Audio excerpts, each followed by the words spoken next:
नमस्कार बच्चों, मैं Sanjay Chauhan Discovery Study Circle के यूट्यूब परिवार में आपका स्वागत करता हूं। और आज संविधान की एक और क्लास के साथ आज का टॉपिक है हमारा, जिसे आप देख रहे होंगे, संविधान सभा। संविधान सभा। इससे पहले टॉपिक में मैंने आपको संविधान सभा बनने से पहले की जो परिस्थितियां थी उन सब पर मैं आपके साथ चर्चा कर चुका हूं। आज की जो क्लास है वो संविधान सभा को लेकर है। संविधान सभा का संपूर्ण निचोड़, कंप्लीट कंसेप्ट और फैक्ट एक साथ आज आपके समक्ष प्रस्तुत करूंगा। कोशिश करूंगा एक वीडियो में कंप्लीट हो जाए। अगर एक वीडियो में कंप्लीट नहीं होती है तो नेक्स्ट वीडियो भी मैं संविधान सभा की ही बना दूंगा। मेरा टारगेट यह है कि संविधान सभा को प्रारंभ से लेकर और 26 जनवरी 1950 तक आपको लेके चलूं। इस पूरे आप अपने इस घटनाक्रम में इस पूरा जो हम लोग जर्नी करेंगे संविधान सभा को लेकर, हम प्रारंभ से लेकर 26 जनवरी तक 1950 तक आएंगे। अगर बीच में कुछ चीज छूट जाती है तो कुछ सेकंड क्लास में ले लेंगे, ये एक बेनिफिट होता है। और फिर इसके बाद जितना हमने पढ़ा, संविधान का जो विकास पढ़ा, उन सब की हम प्रैक्टिस सेट लगाओगे, एक कम से कम 40 क्वेश्चन का, जो कि इंपोर्टेंट सेशन होने वाला है आपका। ठीक है बच्चों, तो संविधान सभा स्टार्ट करते हैं। संविधान सभा, ठीक, देखिए नाम से स्पष्ट है, संविधान सभा। देखिए ये जो शब्द आपके सामने बच्चों लिखा हुआ है ना, संविधान, ये बहुत पवित्र शब्द है। संविधान, B.R. अम्बेडकर साहब ने कहा था किसी भी देश का संविधान अच्छा या बुरा नहीं होता है, उस देश को चलाने वाले अच्छे या बुरे होते हैं। अगर देश को चलाने वाले लोग अच्छे हैं तो बुरे से बुरा संविधान भी अच्छा हो सकता है, और अगर देश को चलाने वाले लोग गलत हैं तो अच्छे से अच्छा संविधान भी बुरा साबित हो सकता है। पर हमारे देश का जो संविधान है उसको चलाने वाले लोग दोनों तरह के लगते हैं, कुछ अच्छे भी हैं कुछ बुरे भी हैं, लेकिन संविधान पर आज तक किसी ने कोई प्रश्न नहीं उठाया। हालांकि संविधान को लेकर एक संविधान समीक्षा आयोग की बात चली थी एक बार, कि क्या संविधान की समीक्षा करने की आवश्यकता पड़ गई है। क्या अब संविधान को लागू हुए लगभग 70 साल हो गए हैं, तो क्या संविधान आज की परिस्थितियों के अनुकूल है या नहीं है। इस बात पर कई बार संविधानविदों में चर्चा होती रही है, लेकिन हम कह सकते हैं अनुच्छेद 368 के तहत हमने संविधान में बहुत सारे संशोधन कर दिए हैं।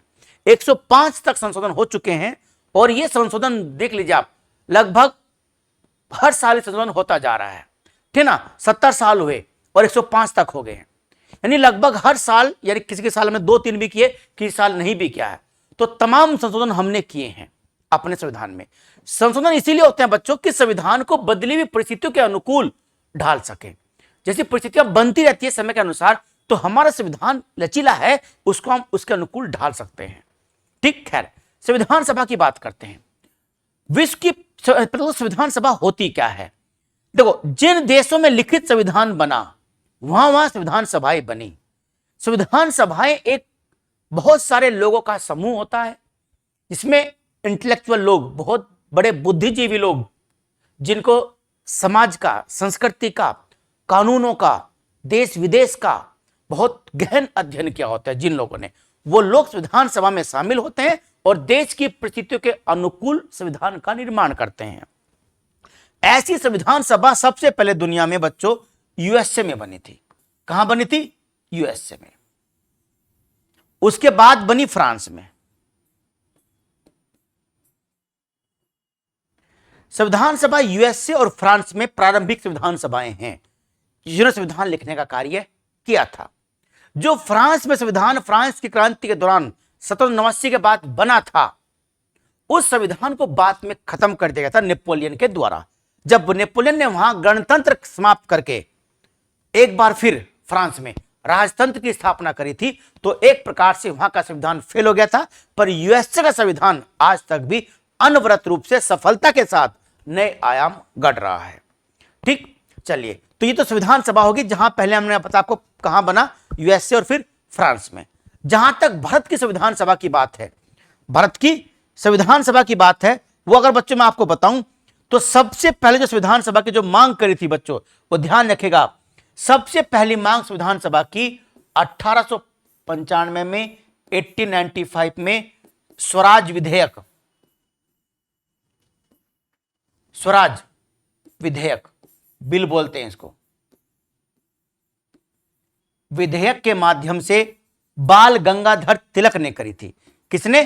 तिलक ने करी थी, बाल गंगाधर तिलक, बीजी तिलक, बीजी तिलक ने। सबसे पहले भारत में संविधान सभा की मांग करने वाले व्यक्ति बीजी तिलक है, बाल गंगाधर तिलक।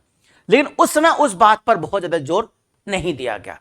वो इसलिए संविधान की मांग करी गई, सभा की मांग करी गई थी क्योंकि 1892 में संविधान बनकर इंग्लैंड में भारत में आ रहा था। यानी संविधान नहीं कह सकते उसको, वो संवैधानिक सुधार थे एक प्रकार से, भारत परिषद अधिनियम थे।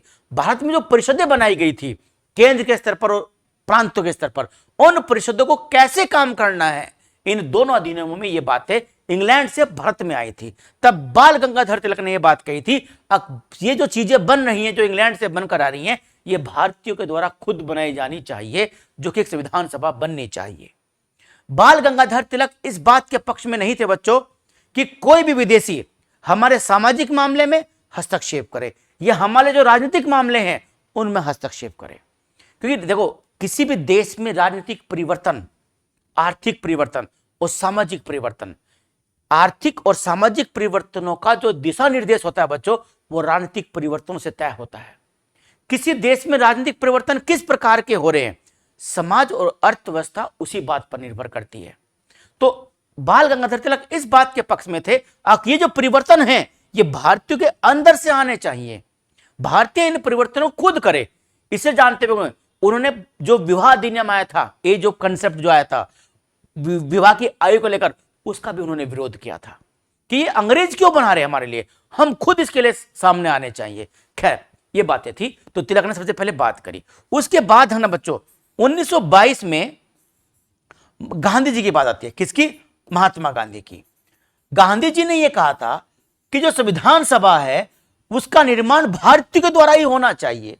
बस उन्होंने इतनी ही बात कही थी, लेकिन औपचारिक मांग कोई नहीं कर रहा था सरकार के समक्ष। सब अपने भाषणों और अपने समाचार पत्रों के माध्यम से ही यह बात सामने रख रहे थे।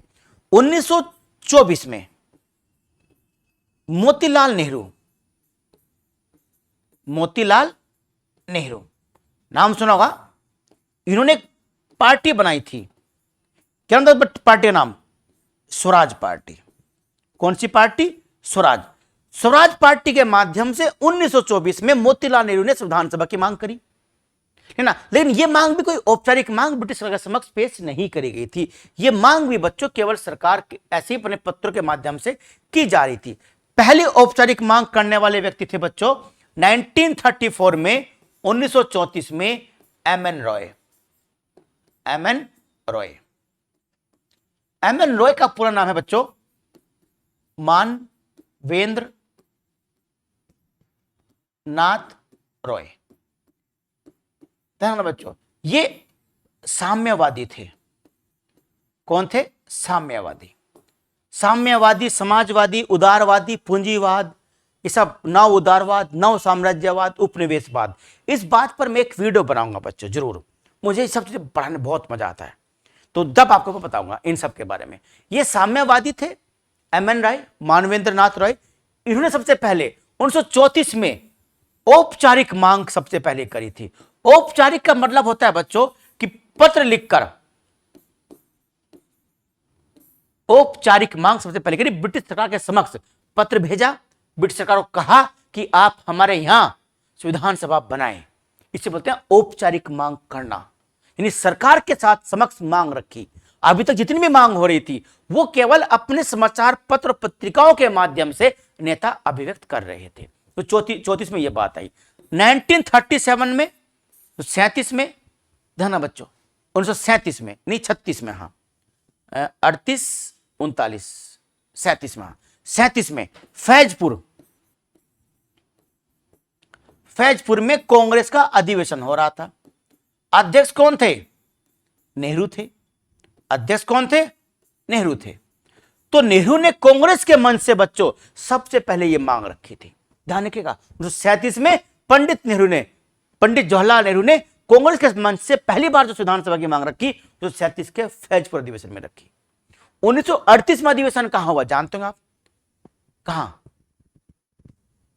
37 में अधिवेशन कहां हुआ था बच्चों, याद है? 37 में और 38 में, 39 में नहीं याद है? 1938 में हुआ था हरिपुरा, जहां पर कौन जीते थे? सुभाष चंद्र बोस। ठीक, 1939 में हुआ था बच्चों त्रिपुरी। कहां हुआ था? त्रिपुरी।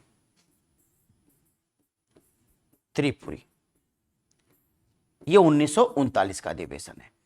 इस अधिवेशन में फिर दोबारा से 1939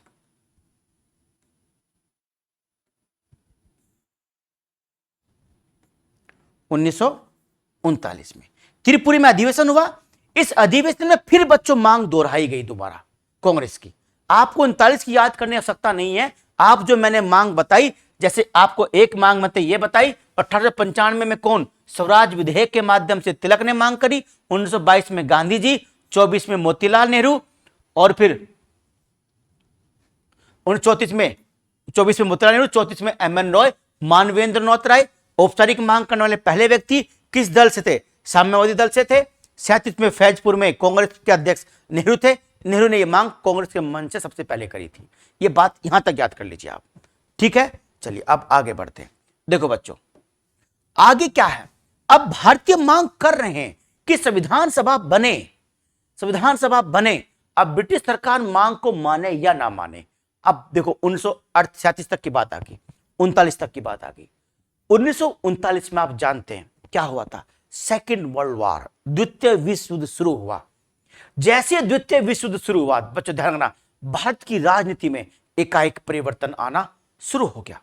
भारत की राजनीति में बहुत बड़ा स्तर पर परिवर्तन आया। दुनिया में ही परिवर्तन आने लगा था, क्योंकि द्वितीय विश्व युद्ध ही वास्तव में विश्व युद्ध था। प्रथम विश्व युद्ध कोई विश्व युद्ध नहीं था बच्चों। प्रथम विश्व युद्ध वास्तव में यूरोपीय युद्ध विश्व युद्ध था, वो यूरोप के अंदर लड़ा गया था। लेकिन द्वितीय विश्व युद्ध एक प्रकार से वास्तव में विश्व युद्ध था। ठीक, अच्छा, जब द्वितीय विश्व युद्ध शुरू हो गया तो आप जानते हैं कांग्रेस ने युद्ध में शामिल होने से मना कर दिया कि हम युद्ध में अब साथ ब्रिटेन का साथ नहीं देंगे। अब कांग्रेस मैच्योर हो चुकी थी। महात्मा गांधी के नेतृत्व में राष्ट्रीय आंदोलन परिपक्व अवस्था में था। महात्मा गांधी के तीनों आंदोलनों में एक विकास क्रम है। पहले असहयोग की बात करते हैं कि हम आपके साथ कोऑपरेट नहीं करेंगे, जाइए। दूसरे में आज्ञा मानने से मना करते हैं। देखो आज्ञा मानना अधिक ऊर्जा को दिखाता है, असहयोग करना कम ऊर्जा को दिखाता है। और तीसरा आंदोलन भारत छोड़ो अति ऊर्जा को दिखाता है। तो तीनों आंदोलनों में जो विकास क्रम है वो वास्तव में ऊर्जा के स्तर का विकास क्रम है। तो 1939 तक भारतीय राष्ट्रीय कांग्रेस के नेतृत्व में राष्ट्रीय आंदोलन एक मजबूत स्थिति में था। तो कांग्रेस ने एकदम मना कर दिया कि हम ब्रिटेन का साथ युद्ध में नहीं देंगे। अब जब युद्ध में नहीं देंगे तो सैनिक कहां जाएंगे युद्ध में? संसाधन कहां जाएंगे युद्ध में? सरकार ने ब्रिटेन के नाम कांग्रेस ने मना कर दिया। अब 1940 में लिन लिथगो, कौन? लिन लिथगो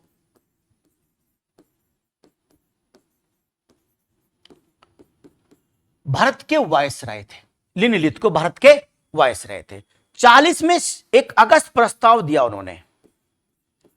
उसे अगस्त में एक प्रस्ताव दिया, उसे अगस्त प्रस्ताव के नाम से जानते हैं। इस अगस्त प्रस्ताव में इन्होंने यह कहा लिन लिथगो ने कि यदि भारतीय राष्ट्रीय कांग्रेस युद्ध में हमारा साथ दे तो हम संविधान सभा का निर्माण कर सकते हैं। लेकिन वो संविधान सभा जो बनेगी बच्चों, वो युद्ध के समाप्त होने के बाद बनेगी। आपको मालूम होना चाहिए ब्रिटेन सरकार ने कांग्रेस की सहमति के बिना ही यह घोषणा कर दी थी कि भारत भी युद्ध में शामिल है। इस बात का विरोध कांग्रेस ने किया और इस विरोध को दिखाने के लिए ही कांग्रेस ने व्यक्तिगत सत्याग्रह चलाया था, जिसमें आचार्य विनोबा भावे पहले सत्याग्रही बने थे। इस बात से आप परिचित होंगे। तो राष्ट्रीय कांग्रेस चला रही है व्यक्तिगत सत्याग्रह और ब्रिटेन सरकार मांग कर रही है कि आप हमारा समर्थन करो, युद्ध में शामिल दो, युद्ध में हमारा साथ दो, तो हम आपके लिए संविधान सभा को बनाएंगे। यानी हम आपकी संविधान सभा की मांग स्वीकार करते हैं। ये ध्यान रखना बच्चों, ये अगस्त प्रस्ताव में स्वीकार कर ली गई थी, पर कांग्रेस ने मना कर दिया। अक नहीं, उन्हें यह प्रस्ताव को ठुकरा दिया, अगस्त प्रस्ताव को। अब जब अगस्त प्रस्ताव ठुकरा दिया, अब शुरू में ब्रिटेन की स्थिति युद्ध में हालत खराब थे ब्रिटेन के। जब हालत खराब थे तो किसी भी प्रकार से वहां की सरकार ने प्रयास किया, वहां के जो प्रधानमंत्री थे विंसेंट चर्चिल, उन्होंने प्रयास किया कि किसी प्रकार से अगर भारतीय जनता का सहयोग मिल जाए तो हमें केवल मानवीय संसाधन ही नहीं बल्कि अन्य संसाधन भी बड़ी मात्रा में मिलेंगे, ठीक ना। लेकिन कांग्रेस ने बिल्कुल मना कर दिया। उसी प्रकार से चर्चिल के सहयोग से 1942 में स्टोफर्ड क्रिप्स, जिसे हम बोलते हैं Cripps mission, Cripps mission Bharat आया। ये बात है मार्च 1942 की, मार्च 1942 की। सर स्टोफर्ड क्रिप्स थे, सर स्टोफर्ड क्रिप्स।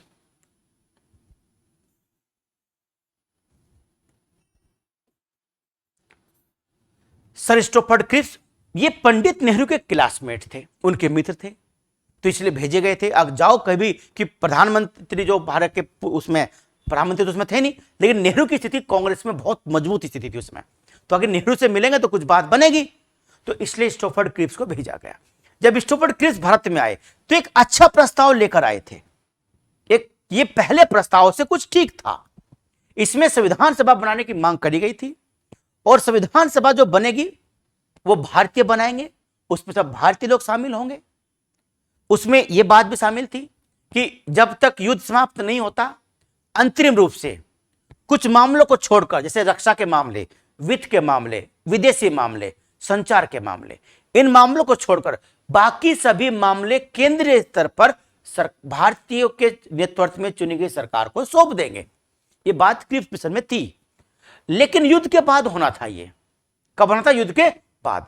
इसमें जो सबसे खराब बात थी बच्चों, वो ये थी क्रिप्स मिशन में सबसे खराब बात कि क्रिप्स मिशन में यह कहा गया था कि भारतीय जो संविधान सभा बनाएंगे, यदि संविधान सभा ने जो संविधान बनाया उस संविधान सभा द्वारा बनाए गए संविधान को यदि भारत का एक बड़ा तबका, एक बड़ा हिस्सा, एक बड़ी जनसंख्या स्वीकार नहीं करती है बच्चों, अगर वो स्वीकार नहीं करती है तो उस तबके को, उस जनसंख्या को अपना अलग संविधान बनाने का अधिकार होगा।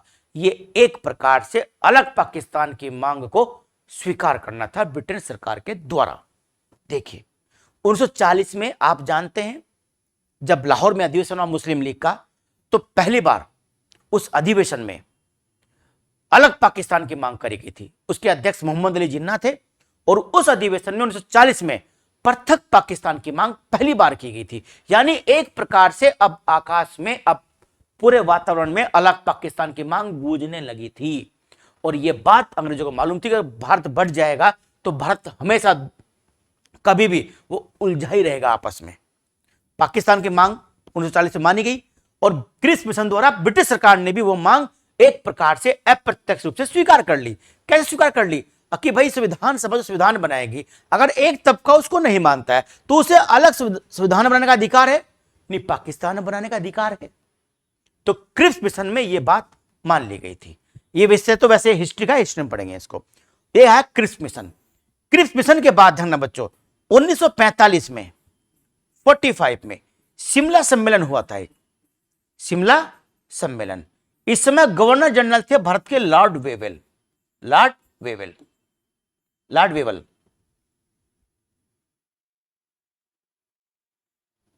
लॉर्ड वेवेल भारत के गवर्नर जनरल थे, यानी वायसराय थे भारत के। शिमला में सम्मेलन हुआ।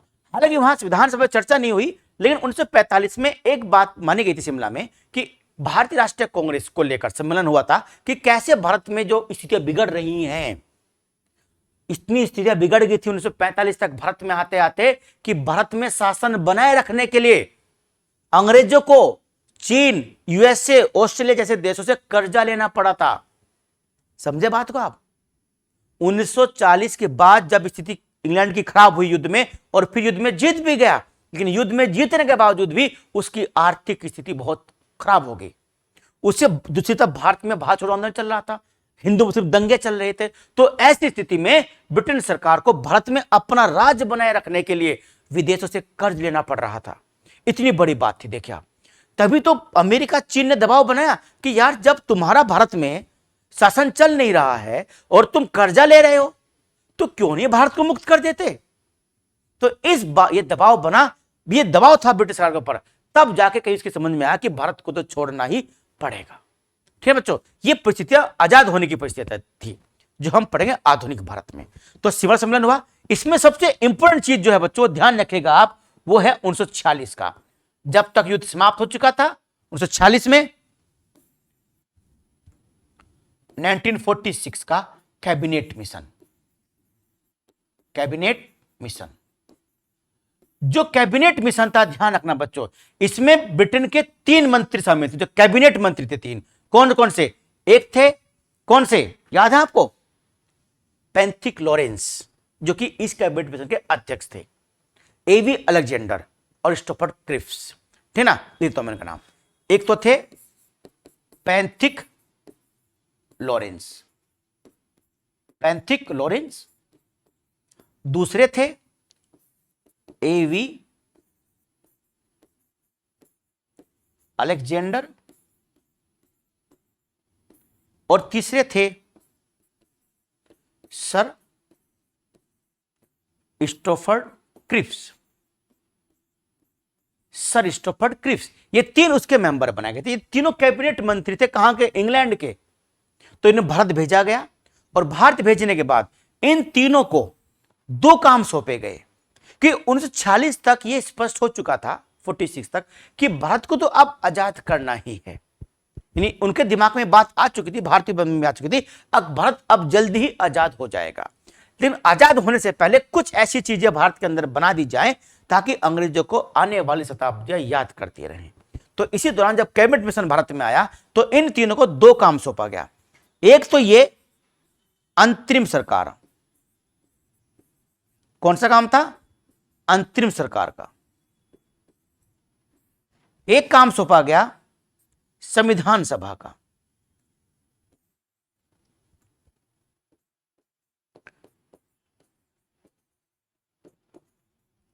संविधान सभा का निर्माण। देखिए दोनों बताऊं आपको, कैबिनेट मिशन को यह काम सौंपा गया, ये भी मार्च में आया था 46 में।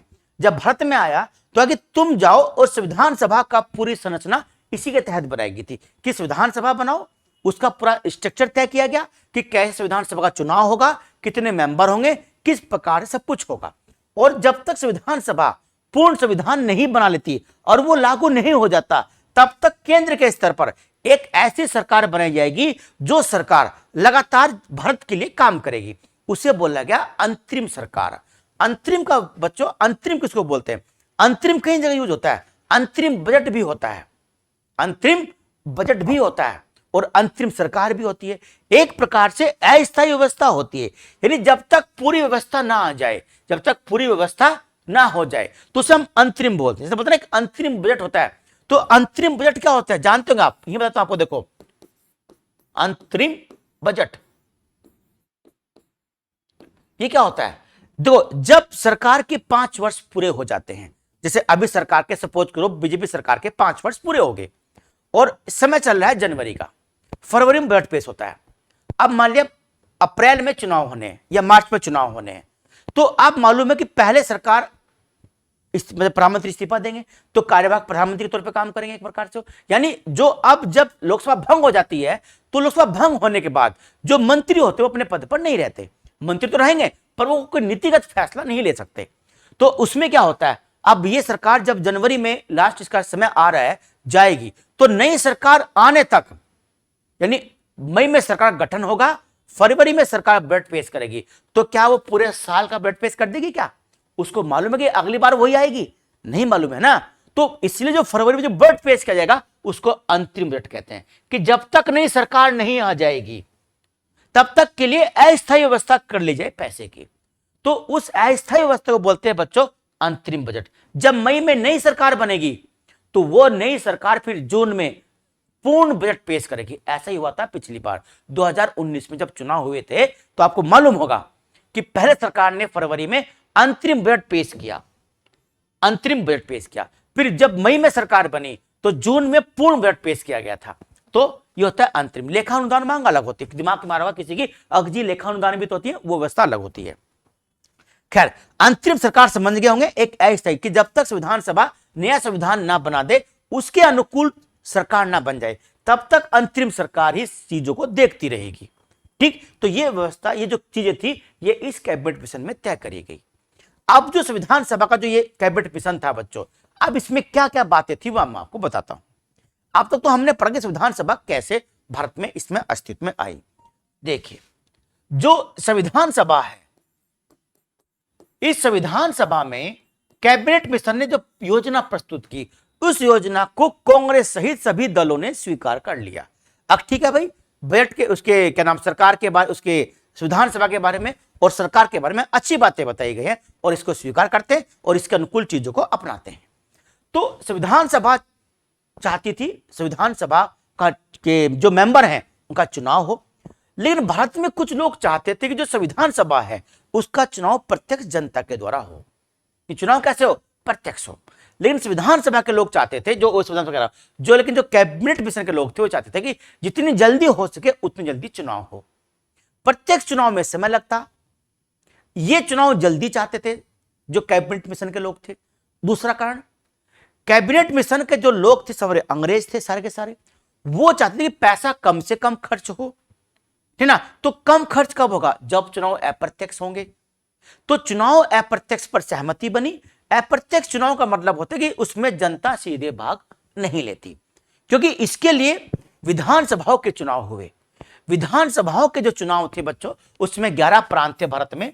11 प्रांतों जो विधानसभाएं थी, वहां पर जो विधायक थे, वहां के जो विधायक थे, यानी वहां की विधानसभा और विधान परिषद के जो सदस्य थे, विधानसभा और विधान परिषदों के सदस्य, इन 11 में से 6 में द्विसदनीय व्यवस्था थी। ध्यान रखिएगा, कितने में? 6 में 2 सदन थे, बाकी 5 में 2 सदन नहीं थे, 1 सदन व्यवस्था थी।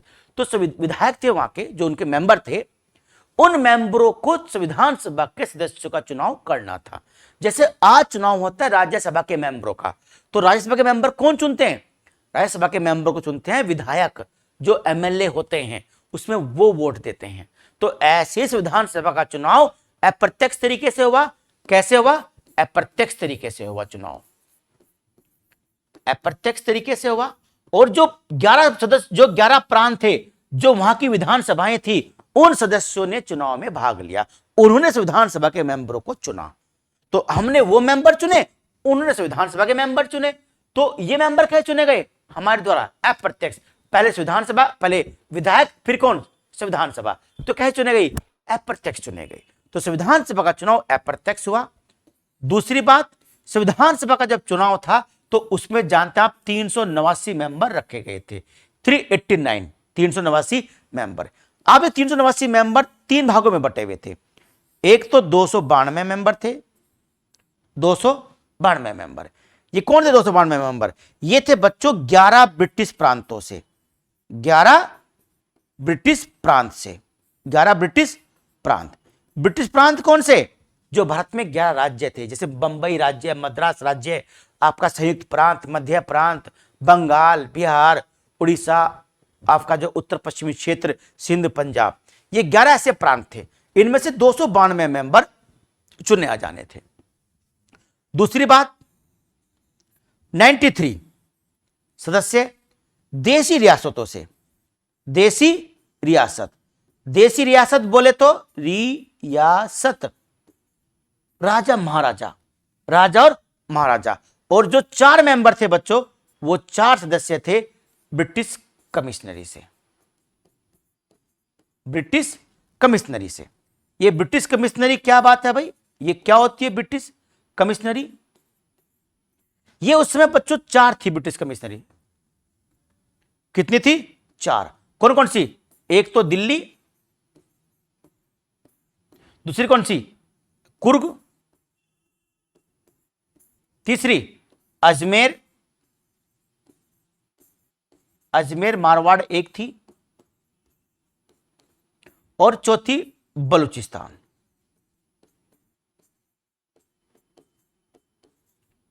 बलूचिस्तान, ये थी बच्चों 4 ब्रिटिश कमिश्नरी। इनका चुनाव भी होना था और इनका चुनाव होना था। इनका चुनाव नहीं होना था। ये जो राजा महाराजा थे, ये अपने सदस्यों को मनोनीत कर कर भेजते। कैसे करते? नॉमिनेट करते। ठीक, चुनाव कितना होता था? 292 प्लस 4, 296 का चुनाव होना था। ये मेंबर कैसे आने थे? ये मेंबर आने तो अप्रत्यक्ष थे, पर नॉमिनेशन के माध्यम से आने थे। ये जो राजा महाराजा है ये करते, पर इन्होंने चुनाव में भाग नहीं लिया। राजा महाराजाओं ने चुनाव में भाग इसलिए नहीं लिया, इन्हें डर था कि अगर संविधान बन गया तो तुम्हारे अधिकार समाप्त हो जाएंगे। जो तुम दरबार लगाते हो, तुम जो लगान वसूल करते हो, तुम जो अपनी सत्ता चलाते हो, अपना अधिकार चलाते हो, ये सब तुम्हारे खत्म हो जाएंगे। जो पीढ़ियों से राजा रहे हो उनके अधिकार एकदम से समाप्त हो जाए, ठीक ना, ये सोचे कैसा लगेगा उनको। तो इन्होंने संविधान सभा में भाग ही नहीं लिया कि हम भाग नहीं लेंगे। ठीक, तो ये संविधान सभा के 389 मेंबरों का बंटवारा था। आप जो 389 मेंबर थे बच्चों, ध्यान रखना, ये जो याद रखना 292 किसके, 93 किसके, 4 किसके, वो जरूर याद रखो। ब्रिटिश कमिश्नरी। अच्छा, ब्रिटिश कमिश्नरी क्या थी? दिमाग में आ रहा होगा, ब्रिटिश कमिश्नरी वैसे ही थे जैसे आज केंद्र शासित प्रदेश है। दिल्ली है ना, दिल्ली है, पांडिचेरी है, चंडीगढ़ है, यह केंद्र शासित प्रदेश। तो ये चारों क्षेत्र उस समय केंद्र शासित प्रदेशों की तरह ही थे, जहां पर ब्रिटिश सरकार के अधिकारी और कर्मचारी शासन प्रशासन को देखते थे। बाकी 11 प्रांतों में भारतीय सरकार होती थी। जो भारत के जो प्रांत जो मुख्यमंत्री था, उस मुख्यमंत्री उसमें प्रधानमंत्री कहते थे, तो वो अपना काम करती थी। बाकी इन चारों स्थानों पर, पहले 6 थी, बाद में 4 हो गई थी, तो ये इन चारों स्थानों पर ध्यान रखना बच्चों, इन चारों स्थानों पर ब्रिटिश सरकार के अधिकारी सारा काम करते थे। अब जो ये चुनाव हुआ, जो तीसरा पॉइंट है इसका, वो ये था, तीसरा पॉइंट, कि चुनाव 10 लाख की जनसंख्या पर, 10 लाख की जनसंख्या पर एक प्रतिनिधि होगा। वो सबने पढ़ा होगा, कौन सा प्रतिनिधि? कि एक प्रतिनिधि होगा, कितने पर? 10 लाख पर एक।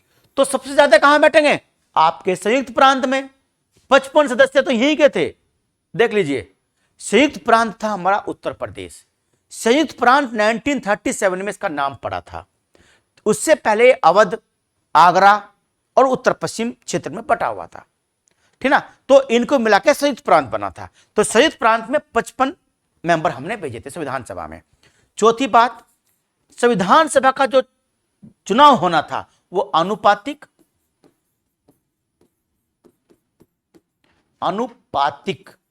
प्रतिनिधित्व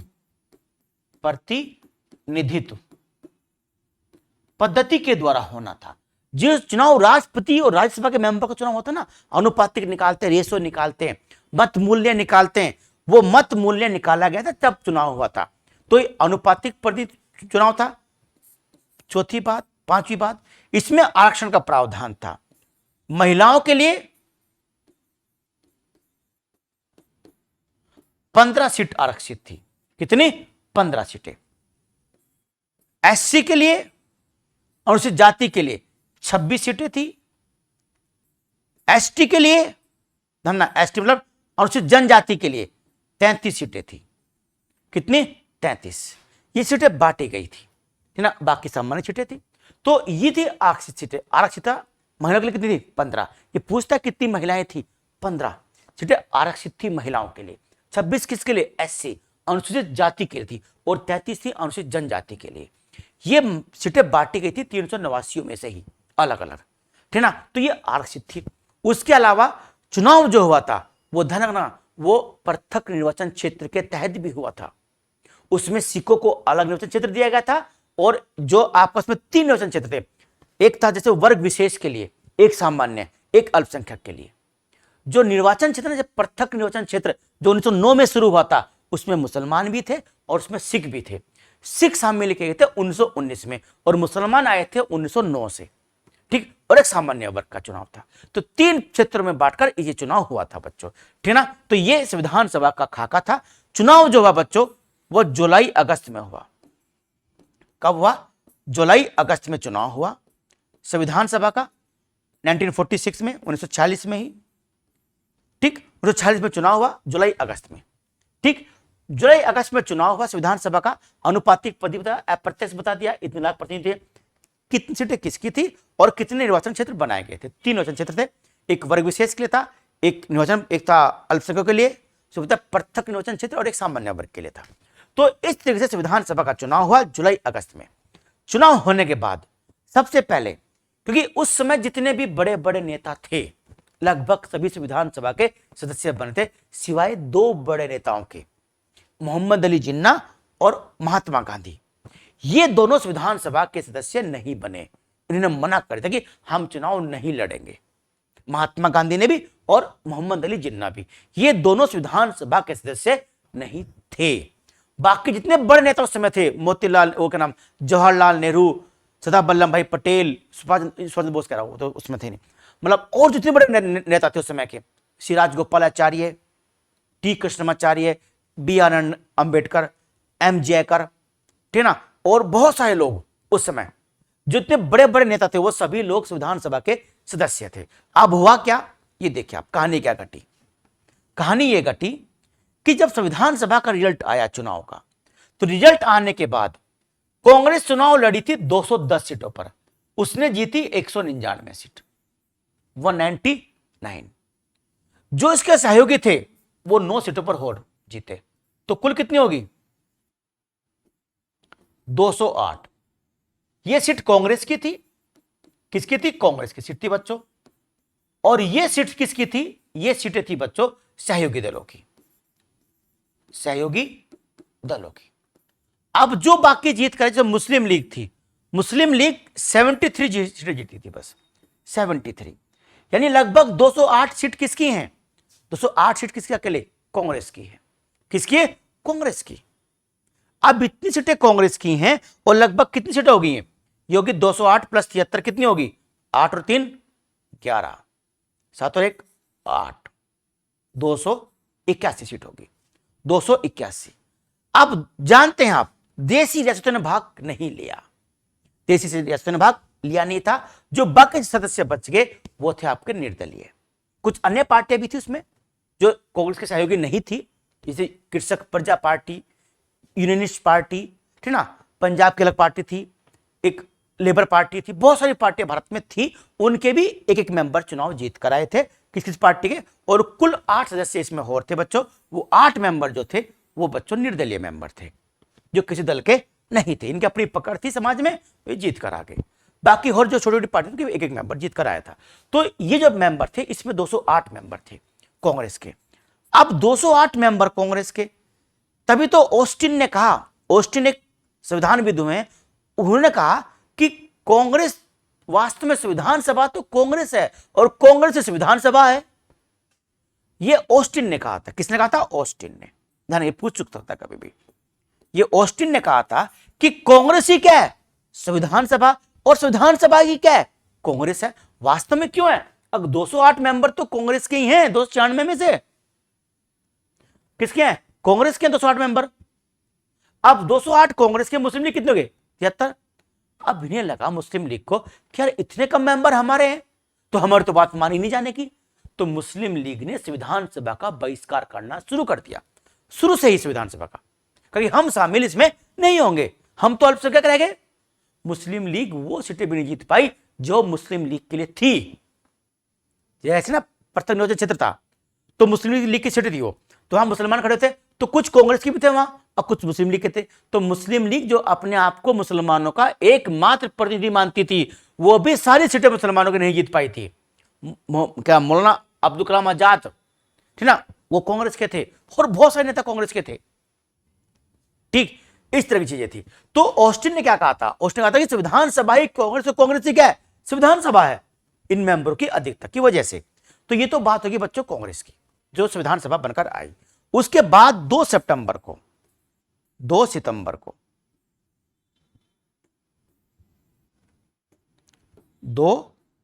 सितंबर को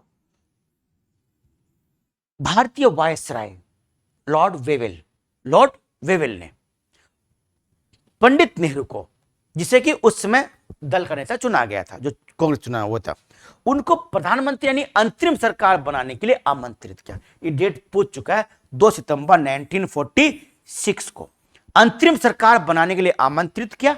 अंतरिम सरकार का गठन हुआ और अंतरिम सरकार बनी। अंतरिम सरकार में पंडित नेहरू की स्थिति प्रधानमंत्री वाली नहीं थी, वो अंतरिम सरकार के उपाध्यक्ष थे। अध्यक्ष थे लॉर्ड वेवेल। अभी माउंटबेटन नहीं आए हैं, माउंटबेटन तो अभी बाद में आएंगे 47 में। कुछ लोगों के दिमाग में आएगा माउंटबेटन, नहीं, माउंटबेटन तो मार्च में आए हैं 47 में, अभी तक लॉर्ड वेवेल ही थे। तो लॉर्ड वेवेल बने अंतरिम सरकार के अध्यक्ष और नेहरू बने अंतरिम सरकार के उपाध्यक्ष। ये बात याद रहेगी। उपाध्यक्ष कौन थे? उपाध्यक्ष थे पंडित नेहरू और अध्यक्ष थे लॉर्ड वेवेल अंतरिम सरकार के। अंतरिम सरकार में कौन मेंबर था ये मैं आपको अलग से बताऊंगा। इसके मेंबर बहुत इंपॉर्टेंट है क्योंकि इसके कुछ ऐसे मेंबर हैं, क्योंकि इसमें बाद में मुस्लिम लीग शामिल हो गई थी। मुस्लिम लीग के 5 लोग शामिल किए गए थे, तो कांग्रेस से कुछ लोगों ने इस्तीफा दिया। जिन्होंने इस्तीफा दिया उनकी जगह कौन आए, वो दोनों नाम इंपॉर्टेंट है। जिन्होंने इस्तीफा दिया वो भी और जो आई वो भी, कि अंतरिम सरकार की वीडियो अलग बनेगी। ठीक, कि अंतरिम सरकार और उसके बाद जो मेन सरकार है, दोनों में अंतर में थोड़ा टाइम लगेगा बताने में। तो अभी तो केवल संविधान सभा को लेकर चलते हैं। तो संविधान सभा हमारी ये थी। ठीक, अब संविधान सभा को लेकर मुस्लिम लीग लगातार बहिष्कार चलाती रही। तो इसी बात को संविधान सभा की जो चीजें थी वो तुमने थोड़ा मीटिंग में देरी हुई, नहीं तो सितंबर में सरकार बनने के बाद, सरकार बनी अक्टूबर नवंबर, फिर दिसंबर में संविधान सभा की पहली बैठक हुई। आप लोग सभी लोग जानते हैं, भली बात थी 9 दिसंबर 1946 को नई दिल्ली के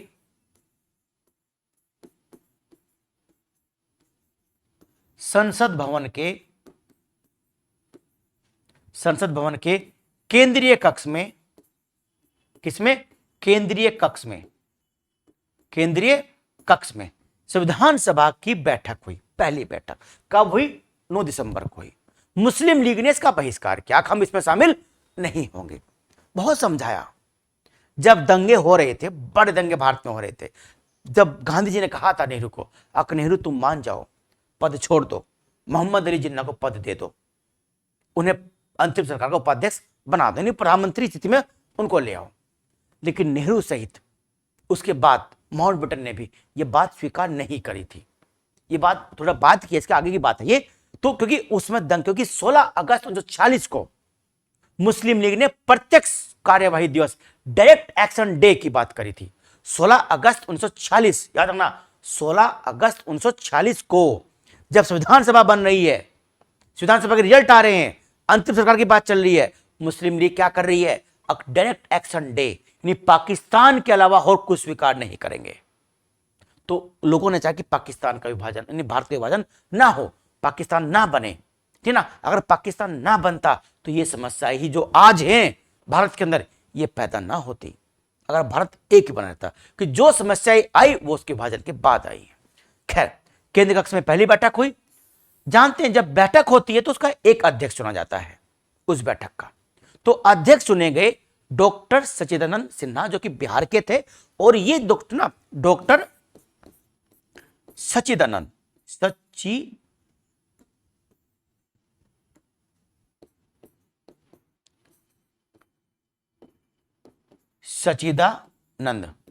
सिन्हा, ये कहां के थे बच्चों?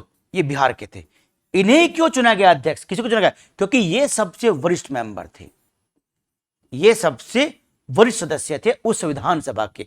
और हमने ये जो अवधारणा, ये जो परंपरा ली थी, ये हमने ली थी फ्रांस से। कहां से? फ्रांस से। ध्यान बच्चों, ये हमने फ्रांस से ग्रहण किया था कि किसी बैठक में सबसे बुजुर्ग को अध्यक्ष बनाया जाना चाहिए। तो सबसे जो सीनियर नेता थे वो डॉक्टर सच्चिदानंद सिन्हा थे, जो कि बिहार के थे, और उन्हें संविधान सभा का पहला अस्थायी अध्यक्ष बनाया गया। क्वेश्चन कई तरह से बनता है कि संविधान सभा के पहले अध्यक्ष कौन? ये सच्चिदानंद सिन्हा। संविधान सभा के पहले अस्थायी अध्यक्ष कौन? पहले संविधान सभा की पहली बैठक के अध्यक्ष कौन? संविधान सभा की पहली बैठक के अध्यक्ष कौन? सब कौन? इस सच्चिदानंद सिन्हा। कई प्रकार से क्वेश्चन घुमा घुमा के पूछता है और बच्चे कई बार कंफ्यूजन कर जाते हैं। तो आपको जब डिस्कवरी के साथ आप जुड़ोगे तो आपके सारे कंफ्यूजन धीरे धीरे दूर होते चले जाएंगे, ये बात तय है। दोबारा सुन लीजिए, संविधान सभा के पहले अध्यक्ष सच्चिदानंद सिन्हा, संविधान सभा के पहले अस्थायी अध्यक्ष वो भी यही, पहले संविधान सभा के पहले अध्यक्ष वो भी यही, संविधान सभा की पहली बैठक के अध्यक्ष वो भी यही। तो इस तरीके से कई तरह से क्वेश्चन आते हैं। तो ये थे इसके अध्यक्ष। अब जो दूसरी बैठक हुई बच्चों, वो कब हुई? दूसरी बैठक हुई 9 के बाद 11 दिसंबर को 1946 को। वहीं हुई दिल्ली में संसद भवन के केंद्रीय कक्ष में, वहीं बैठक हुई ये भी। अब इस बैठक की जो बैठक करी गई थी ये बच्चों दूसरी बैठक थी, और इस बैठक में क्या था, इस बैठक में अध्यक्ष चुना गया। कौन? राजेंद्र प्रसाद।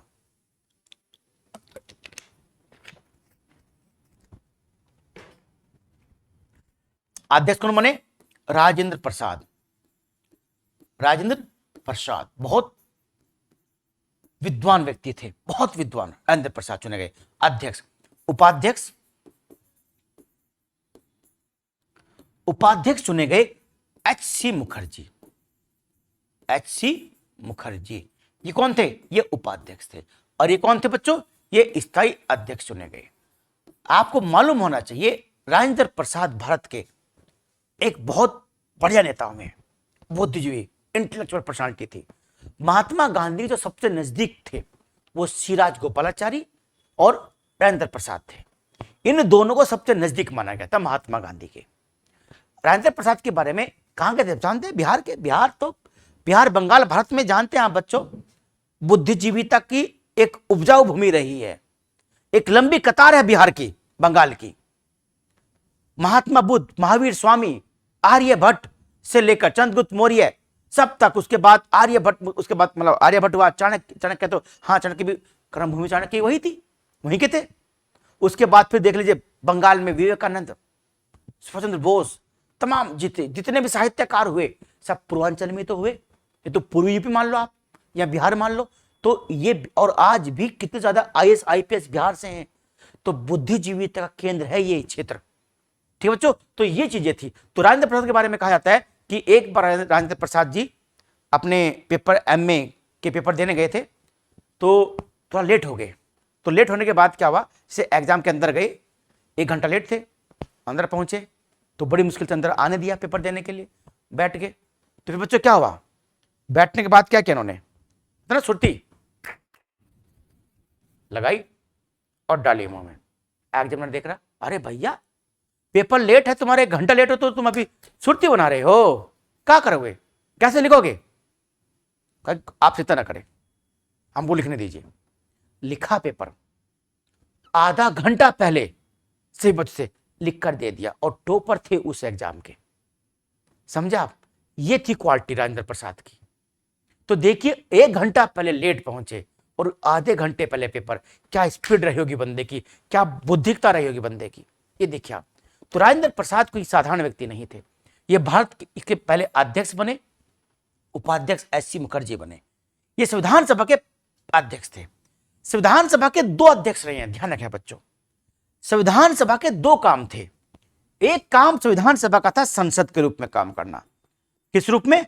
संसद के रूप में। एक काम था संविधान निर्माण, संविधान निर्माण का काम करना। ये बच्चों के 2 काम थे, संविधान निर्माण और संसद के रूप में। जब संविधान सभा की बैठक संसद के रूप में होती थी तो अध्यक्ष होते थे बच्चों कौन? राजेंद्र प्रसाद। कौन? राजेंद्र प्रसाद। ओ ये नहीं, उल्टा हो गया।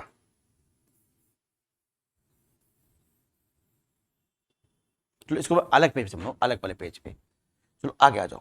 यानी संविधान सभा की जब बैठक होती थी, ध्यान रखना बच्चों, संविधान सभा के 2 काम थे। एक काम था संसद के रूप में। किस रूप में? संसद के रूप में। और एक काम था संविधान निर्माण के रूप में, संविधान का निर्माण करना, संविधान का निर्माण करना। ये 2 काम थे, एक संसद का, एक किसका? संविधान निर्माण का। ये 2 काम किसके थे बच्चों? ये 2 काम संविधान सभा के काम थे।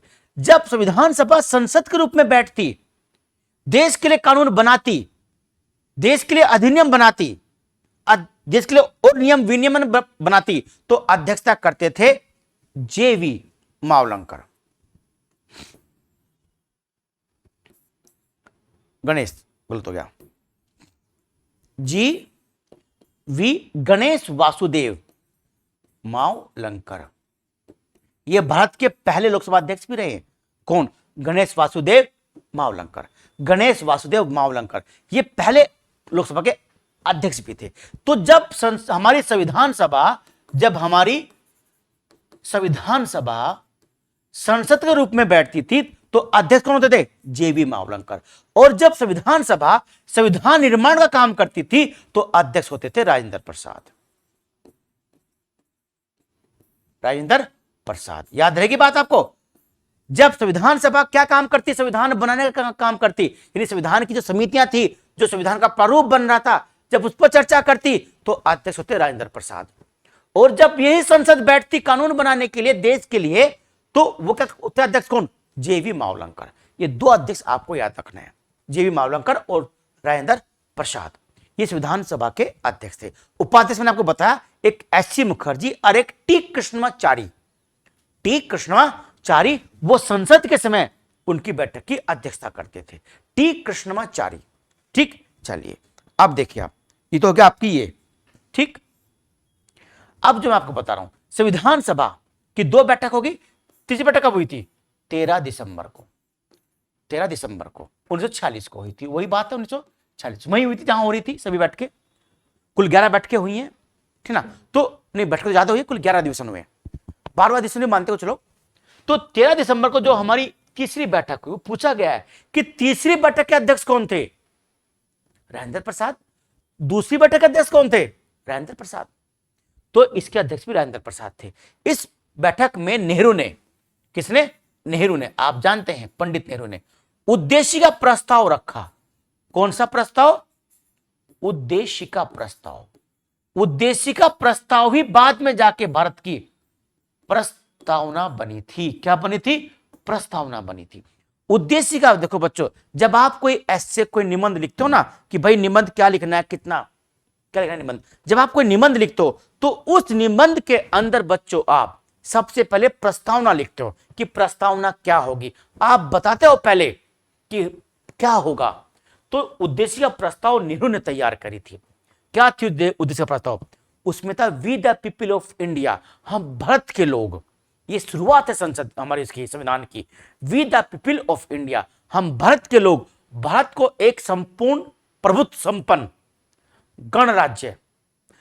जब तक उसमें समाजवादी और लोकतंत्र नहीं थे, समाजवादी और शब्द क्या जुड़े, ये पदनिरपेक्ष और एकता अखंडता, लोकतंत्र था, लोकतांत्रिक गणराज्य बनाने के लिए। पर जब तक समाजवाद शब्द नहीं था तो संप्रभुत्व संपन्न, ठीक ना, लोकतांत्रिक राज्य बनाने के लिए यहां के लोगों को, जानते हैं आप, 5 प्रकार की स्वतंत्रताएं हैं, 3 प्रकार की न्याय हैं, सामाजिक, आर्थिक और राजनीतिक न्याय, 2 प्रकार की समानताएं हैं और बंधुत्व। इन सब बातों को बताऊंगा पूरी प्रस्तावना को, प्रस्तावना पढ़ेंगे, यहां बताने की आवश्यकता नहीं है प्रस्तावना की। यानी सिर्फ यह देखना है कि हमने एक खाका तैयार कर दिया आगे लिखने का, तो उसे बोला गया उद्देशिका या प्रस्तावना। ये कब रखा गया था, ये 13 दिसंबर को रखा गया था।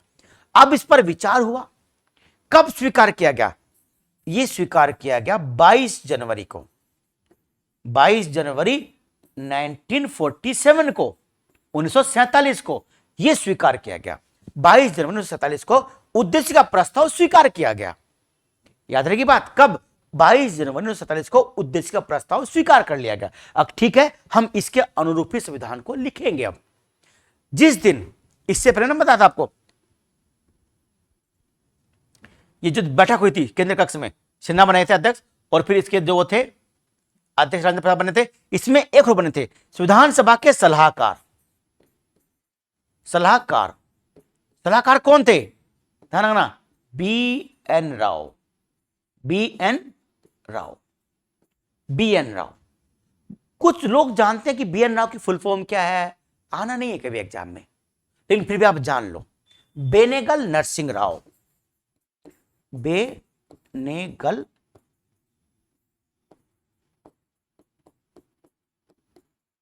नरसिंह राव, बेनेगल नरसिंह राव, ये संविधान सभा के सलाहकार थे। और संविधान सभा का जो संविधान का प्रारूप है बच्चों, वो इन्होंने ही तैयार किया था। बेनेगल भी बोलते हैं, वी.एन. राव भी बोलते हैं, ध्यान, वो वी.एन. भी बोलते हैं, वी.एन. से बेनेगल हो जाएगा, यहां बाहर जाएगा बस, ठीक ना, ये होता है। तो वी.एन. राव ने ही संविधान सभा का पहला प्रारूप तैयार किया था। उस प्रारूप पर विचार करने के लिए ही 7 सदस्यों की प्रारूप समिति बनाई गई थी। 29 अगस्त 1947 को उस प्रारूप समिति ने उस पर विचार किया था, तब जाकर संविधान बना था। तो ये ढंगना, ये सलाहकार थे संविधान सभा के, कौन, बी.एन. राव। अब स्वीकार कर ली, 22 जनवरी को उद्देशिका प्रस्ताव स्वीकार कर लिया गया और इसके बाद दो तरह की समितियां बनी। समितियां कौन सी? एक बनी प्रक्रिया समिति, एक बनी विषय समिति। जो प्रक्रिया समिति थी उसका काम था कि संविधान चलाने की प्रक्रिया कैसे होगी, कौन सी बैठक कब होगी, क्या कब होना है, कैसे होना है। जो विषय समिति थी वो संविधान के अंदर क्या क्या चीजें लिखनी है, संघ कैसा, मौलिक अधिकार कैसे, नागरिक कैसे, राज्य नागरिक संबंध कैसे, केंद्र राज्य संबंध कैसे, इन सब पर चर्चा करने के लिए, इन पर कार्य करने के लिए बनी थी विषयगत समितियां। और संविधान सभा कैसे काम करेगी इसके लिए बनी थी प्रक्रिया समिति। प्रक्रिया समिति तो समिति बनी, वीएन राव ही प्रतिनिधि जिन्होंने सलाह दी थी। क्योंकि देखो अगर कहीं 100 लोग हैं, आज 100 लोग भाई चलो भाई काम करो, तो काम नहीं होने का। अगर मैं सबका काम बांट दूं कि भाई तुम्हारा काम सफाई का, तुम्हारा काम ये लाना है, तुम्हारा काम वो लाना है, तो काम सही तरीके से, स्मार्ट तरीके से हो और कम समय में पूरा हो पाएगा। तो इसलिए समितियां बनी अलग अलग। किस समिति के कौन अध्यक्ष थे ये आपको याद रखना है। ठीक, तो अभी हम प्रक्रिया पढ़ रहे हैं, क्योंकि संविधान का सभा चल कैसे रही थी। तो यह प्रस्ताव स्वीकार कर ली कब? 22 जनवरी 1947 को। अब क्या आता है देखो, अगली डेट क्या है फिर? अगली डेट है हमारी जो हमारे लिए बहुत इंपॉर्टेंट है। बीएन राव ने अक्टूबर, अक्टूबर याद रखो, अक्टूबर 1947 को संविधान सभा का प्रारूप तैयार किया, प्रारूप तैयार कर लिया था, प्रस्तुत किया। इस प्रारूप पर चर्चा करने के लिए पहले ही 29 अगस्त को 1947 को प्रारूप समिति का गठन कर दिया गया था। किसका? प्रारूप समिति बना दी गई थी। अब ये प्रारूप समिति थी, इसके अध्यक्ष आप जानते हैं कौन थे? बी.आर. अंबेडकर। बी.आर. अंबेडकर इसके अध्यक्ष थे। भीमराव रामजी अंबेडकर, पूरा नाम इनका ये है, भीमराव रामजी अंबेडकर। मूल नाम भीम है, रामजी इनके पिताजी का नाम है, पापा का नाम है रामजी, अंबेडकर इनके गुरु का नाम था, ठीक ना। तो खैर बी.आर. अंबेडकर, भीमराव रामजी अंबेडकर, ये इसके अध्यक्ष थे। इसमें 7 मेंबर थे, जानते हैं आप कितने मेंबर थे? 7 मेंबर। इसमें वो इंपॉर्टेंट है कि 2 सदस्यों ने, एक की तो मृत्यु हो गई थी, एक ने पद त्याग देता, उनकी जगह दो नए मेंबर आए थे, उनके नाम इंपॉर्टेंट, और जो चले गए थे उनके नाम इंपॉर्टेंट। 7 मेंबर कभी नहीं पूछना कितने मेंबर थे, वो पूछेगा जो 2 चले गए और 2 आ गए। ठीक, तो ये बनी प्रारूप समिति। इस प्रारूप समिति ने ही बीएन राव के द्वारा तैयार प्रारूप पर विचार विमर्श किया, और विचार विमर्श करने के लिए संविधान सभा के समक्ष प्रस्तुत किया। जो उस पर विचार किया प्रारूप समिति ने, पहले इन 7 मेंबर ने विचार किया, जो प्रारूप बीएन राव ने तैयार किया था। विचार करने के बाद, हाँ इसमें एक बात हो रहा है, यह पूछता है कि स्वतंत्रता के बाद, आजादी के बाद, यानी आजादी के समय भारत की पहले संविधान सभा की बैठक कब हुई? कब हुई? तो हम आजाद 15 अगस्त को, 15 अगस्त को हम आजाद हुए थे। तो उसी समय रात के समय ही संविधान सभा की बैठक हुई थी। कब? रात के समय ही संविधान सभा की बैठक हुई थी। अब वो 14 अगस्त है कि 15 अगस्त है? 14 अगस्त है, ध्यान रखना कि 14 अगस्त को संविधान सभा बैठ गई थी बैठक करने के लिए, और 15 को हम आजाद हुए रात को 12 बजे। तो जैसे रात को 12 बजे घंटी बजाएगी, संसद भवन की बात है, संसद भवन में ही सारे मेंबर बैठे हुए थे और रात के समय मीटिंग चल रही थी। तो 14 अगस्त 1947 को स्वतंत्रता के बाद पहली बैठक। आप कहोगे जी स्वतंत्रता 15 को मिलते, 15 को मानी जाएगी, लेकिन वो बैठक 14 से चल रही थी ना भाई, ऐसे 12 बजे इतने बैठक, चलो भाई 12 बजे, चलो भाई बैठ जाओ, अच्छा बैठक होगी 12 बजे के, नहीं, लोग बैठे हुए थे कि जैसे 12 बजेंगे घंटा बजाना है, और जो झंडा था ब्रिटिश सरकार का वो उतार देना है, कि लाल किला पर झंडा फहराया गया था ना रात को 12 बजे, अब झंडा उतार देना है ब्रिटेन का, और भारत का झंडा लग जाना। ये तो आजादी थी। और ये थोड़ी कि हम सुबह खुले आंख, अरे अच्छा आजाद हो गए हम तो, वाह वेरी गुड, क्या पक्षी सब बढ़िया चले गए सब, ऐसी आजादी होती है। तो झंडा उतार दिया गया और भारत का झंडा लगा दिया गया रात को 12 बजे, ये स्थिति थी, ठीक ना। तो संविधान सभा की बैठक 14 तारीख को मानी जाती है। तो ये थी प्रारूप समिति पर चर्चा करी, और इस समिति पर चर्चा करने के बाद, है ना बच्चों, इस समिति पर चर्चा करने के बाद 21 फरवरी 1948 को 48 को इस प्रारूप समिति ने जो संविधान पर चर्चा करी थी वो पूरा का पूरा संविधान सभा के समक्ष रखा, संविधान सभा के समक्ष रखा, पर चर्चा करी, बहुत लंबी चौड़ी चर्चाएं हुई और जाकर फिर अक्टूबर 1948 में चर्चा हुई। अक्टूबर तक चर्चा लगातार होती रही इस पर। अब जो इस पर 48 में इस पर वाचन शुरू होगा। क्या शुरू होगा? वाचन। वाचन का मतलब होता है कि अब जो अक्टूबर 1948 तक लगभग संविधान का सारा प्रारूप तैयार कर लिया गया था जो बनाना था। जब यह प्रारूप पेश किया गया था तो इसमें 315 अनुच्छेद थे। 21 फरवरी को 315 अनुच्छेद थे और 8 अनुसूचियां थी। देखिएगा आप, 315 अनुच्छेद तब थे जब 21 फरवरी 1948 को बी.आर. अम्बेडकर ने संविधान सभा के समक्ष यह प्रारूप प्रस्तुत किया था। अब इस पर वाचन होगा। वाचन 3 हुए बच्चों। कितने वाचन हुए? 3 वाचन हुए। देखो कौन कौन से 3 वाचन हुए। पहला वाचन चला 4 नवंबर से 9 नवंबर तक 1948। ये पहला वाचन है। इसमें केवल संविधान पर चर्चा कैसे हो, निर्णय कैसे लिया जाए, ठीक ना, तो यह बात भी संविधान सभा में किसी प्रकार से मत विभाजन नहीं होगा, यानी मतदान नहीं होगा। अगर कोई बात होनी है या नहीं होनी है, संविधान में रखनी है नहीं रखनी है, इस पर मत विभाजन नहीं होगा। इस पर पूर्ण सहमति बनेगी, यानी किसी भी बात पर हम पूर्ण सहमति के साथ ही आगे बढ़ेंगे। ये बात इसमें हुई। दूसरा वाचन जो था वो बहुत लंबा था बच्चों। वो शुरू हुआ था 17 नवंबर को और चला 17 नवंबर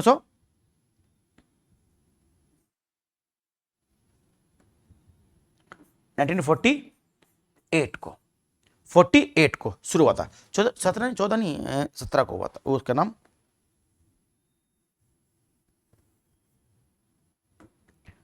15 को नवंबर शुरू हुआ था और ये चला 17 अक्टूबर 1948 तक। ये देखना 14 के 15 है, ये देखना 14-15 हो सकती है, ये डेट की जरूरत नहीं है। आप सिर्फ याद रखिए कि कौन सा वाचन था। ठीक बच्चों, मैं एक बार पानी पी लेता हूं।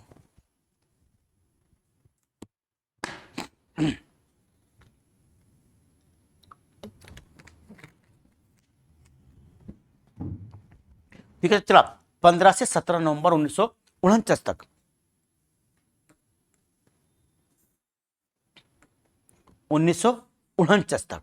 बहुत लंबा वाचन चला। इसमें 7, 8, 9, 10 7, 8, 9, 10 4 अधिवेशन हुए इसके दौरान और लगभग 7600 के आसपास संशोधन प्रस्तुत किए गए। जो प्रारूप तैयार किया था उस प्रारूप पर यानी 7600 संशोधन बताए गए। उनमें से लगभग 2400 स्वीकार किए गए, बाकी स्वीकार नहीं किए गए। बहुत लंबा वाचन, लगभग 1 साल तक संविधान पर वाचन होता रहा और इसी दौरान यह संविधान जनता के लिए भी प्रेषित किया गया था, यानी जनता के लिए भी संविधान आया था। जनता ने भी अपना मत व्यक्त किया था इस संविधान के ऊपर। तो 15 नवंबर 1948 से शुरू हुआ और 17 अक्टूबर 1949 तक ये अधिवेशन यानी ये वाचन चला।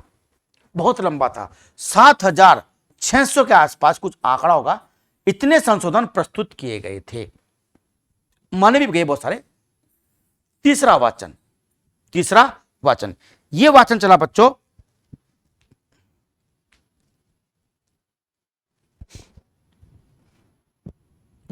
कितना होगा, लंबी होगी थोड़ी वीडियो, कोई बात नहीं, थोड़े लंबे हो गए तो एडजस्ट कर लेना आप लोग। ठीक, ये चला 14 नवंबर से 1949 में 1949 नवंबर से 26 नवंबर 1949। ये डेट आपको याद होगी, है ना? याद डेट, ये डेट याद है। ये 14 नवंबर से कब तक चला? ये 26 नवंबर 1949 तक चला। तो 3 वाचन। पहला वाचन याद रखिए बच्चों, पहला वाचन कौन सा है? 4 नवंबर से 9 नवंबर, छोटा वाचन हुआ। तब यह तय हुआ कि संविधान जो प्रारूप है इस पर हमको कैसे कार्य करना है। फिर चला दूसरा वाचन, ये वाला वाचन 15 नवंबर 1948 से 17 अक्टूबर 1949 तक, सबसे लंबा रहा है। फिर तीसरा 14 नवंबर 1949 से 26 नवंबर 1949 तक, इस दौरान संविधान को अंतिम रूप दे दिया गया, अंतिम रूप दे दिया गया, याद रहेगी बात। और 26 नवंबर 1949 को संविधान बनकर तैयार हो गया। कुछ संशोधनों को स्वीकार कर लिया गया, सारे संशोधन तो माने नहीं गए, कुछ को मान लिया गया। बताऊंगा अभी कैसे चर्चा हुई विधानसभा में। 26 नवंबर 1949 को जब संविधान बनकर तैयार हो गया, जब संविधान बनकर तैयार हुआ तो संविधान सभा ने ध्यान में शब्द पे ध्यान देना, संविधान सभा ने संविधान को अंगीकृत किया, एडॉप्ट किया, अधिनियमित किया, यानी लागू किया। पूर्ण लागू नहीं हुआ, लगभग 16 अनुच्छेद 26 नवंबर 1949 को लागू कर दिए गए थे, 16 अनुच्छेद। तो 26 नवंबर 1949 को संविधान को अंगीकृत, एडॉप्ट किया, संविधान सभा ने अधिनियमित किया और जनता ने अपने आप को आत्मर्पित कर दिया। किसको? संविधान को। कि जो संविधान है, हम अपने आप को, हमारा भविष्य कैसा हो, हमारे बच्चों का भविष्य कैसा हो, अब जो इस पुस्तक में लिखा हुआ है हम उसको सौंपते हैं। यह बात जनता ने नहीं कही, यह बात जनता के प्रतिनिधियों ने कही। और जनता के प्रतिनिधि कौन है? जनता ही तो है। और शुरुआत कहां से हुई? हम भारत के लोग, we the people of India, ठीक, यहां शुरुआत हुई थी। तो यहां से शुरुआत संविधान सभा की हुई, उस प्रस्तावना की हुई थी। और जो संविधान सभा जो बनकर तैयार हुई, वो जो संविधान बनकर तैयार हुआ, वो 26 नवंबर 1949 को संविधान सभा ने उस संविधान को अंगीकृत किया, एडॉप्ट किया। अंगीकृत मतलब करना, एडॉप्ट करना। जनता ने स्वयं को संविधान की उस पुस्तक को, पवित्र पुस्तक को आत्मर्पित कर दिया और संविधान सभा ने उसको अधिनियमित कर दिया। ये अब संविधान लागू हो गया। पर लागू हुआ कब? 26 जनवरी 1950 को। ये 26 जनवरी जो बैठक हुई थी, ये 11वीं अधिवेशन था भारत। ये कौन सा अधिवेशन था? 11वां। 12वां अधिवेशन जो हुआ वो 24 जनवरी 1949 को संविधान सभा की अंतिम बैठक थी। 24 जनवरी 1949 1949 को ये क्या संविधान सभा की? ये अंतिम बैठक थी संविधान सभा की। कुछ लोग इसको मानते हैं कि 141वीं बैठक है, कुछ लोग इसको नहीं मानते कि बैठक नहीं थी, वैसी था। कुछ लोग इसको 12वां अधिवेशन मानते, कुछ लोग अधिवेशन नहीं मानते। अधिवेशन और बैठक में क्या अंतर होता है? बैठक अधिवेशन का एक हिस्सा होती है। अधिवेशन जो होता है एक लंबी प्रक्रिया का नाम है। बैठक, एक अधिवेशन में कई बैठकें हो सकती हैं। ये सपोज करो संसद का अधिवेशन अभी शुरू हुआ, हमने मान लिया 1 मई को संसद का अधिवेशन शुरू हुआ। और अधिवेशन शुरू जब होगा तो वो लंबा चलेगा, इतने कि आज हुआ और आज ही खत्म हो गया तो बैठक हो जाएगी। तो 1 मई को शुरू हुआ और सपोज करो वो 30 मई तक चलना है, तो जो पूरी प्रक्रिया है वो अधिवेशन कहलाएगा। अधिवेशन, ठीक, यानी अध्यक्ष द्वारा लाया गया एक काम, एक कार्य।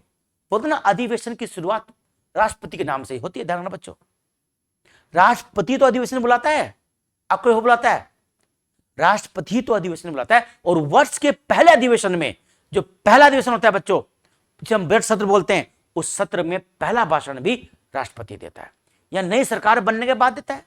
ठीक है ना, पढ़ेंगे आगे चल के संविधान में। तो अधिवेशन के अंदर कई बैठकें हो सकती हैं। तो अधिवेशन कुल 11 हुए हैं, पर कई बार 12, कुछ पुस्तकों में 12 हैं, लेकिन आपको 11 ही लगाने हैं। ज्यादातर 11, 12 दोनों में कन्फ्यूजन होता है।